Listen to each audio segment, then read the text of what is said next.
এই যে এখন ভর্তা দিয়ে ভাত খাবো। এখন খেয়ে বলবো কেমন লাগে।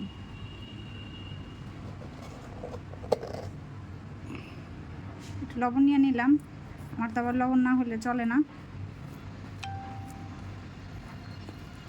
আর ভর্তা দিয়ে ভাত খেতে গেলে না একটু লেবু হলে ভালো হয়। একটু লেবু চিপে নিলাম।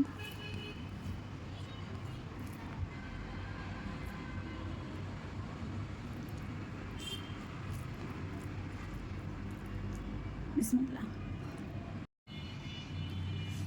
না খেলে বলা যাবে না কেমন হয়েছে, কিন্তু এত মজা হয়েছে কি বলবো আর। একবার বানিয়ে খেয়ে তারপরে বলবেন কেমন লাগে, সেই মজা হয়েছে।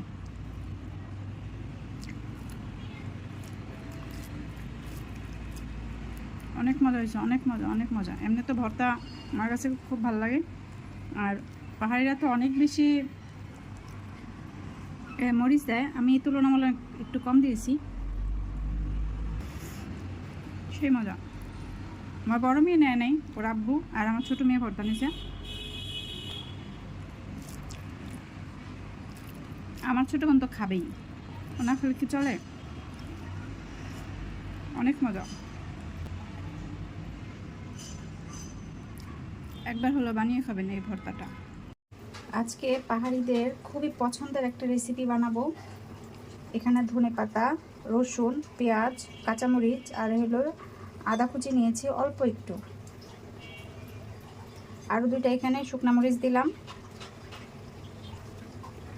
এখন সবগুলো উপকরণ এখানে দিয়ে দিলাম। এখানে কালকে রাতে ওদেরকে চিকেন বল ভেজে দিয়েছিলাম, এই কড়াইটাতে এখন সেদ্ধ করে নেব, সাথে অল্প একটু পানি দিলাম।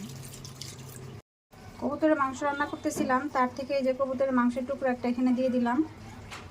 এটার সঙ্গে মাছ, মাংস, শুটকি, চিংড়ি শুটকি যে কোনো জিনিসই দেওয়া যায়। আমি আজকে কবুতরের মাংস দিলাম, শুটকি দিয়েও ভালো লাগবে, কিন্তু আজকে মাংস দিয়ে বানাবো। এখন এটা সিদ্ধ বসাই দিই। সবগুলো সিদ্ধ হয়ে গেছে, এখন আমি এটা একটু হালকাভাবে ব্লেন্ড করে নিব।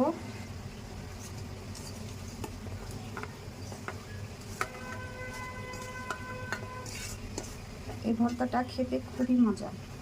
এখানে স্বাদ মতো লবণ দিয়ে দিব, আর এখানে একটু সরিষার তেল দিয়ে দিয়েছিলাম, আর সরিষার তেলটা দিলে না একটু ভালো লাগে। একটু লবণ দিয়ে দিলাম। এই যে ভর্তা, খুব মজার ভর্তা, খেয়ে রিভিউ দিব। যদিও একটু লবণ চেখে দেখলাম এত মজা হয়েছে, তারপর খাওয়ার সময় মানে খেয়ে রিভিউ দিব। এই যে এখন ভর্তা দিয়ে ভাত খাবো, এখন খেয়ে বলবো কেমন লাগে।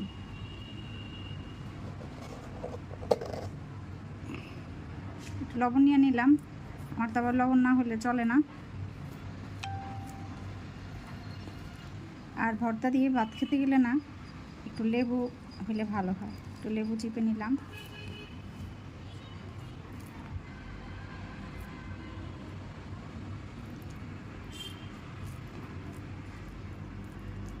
বিসমিল্লাহ।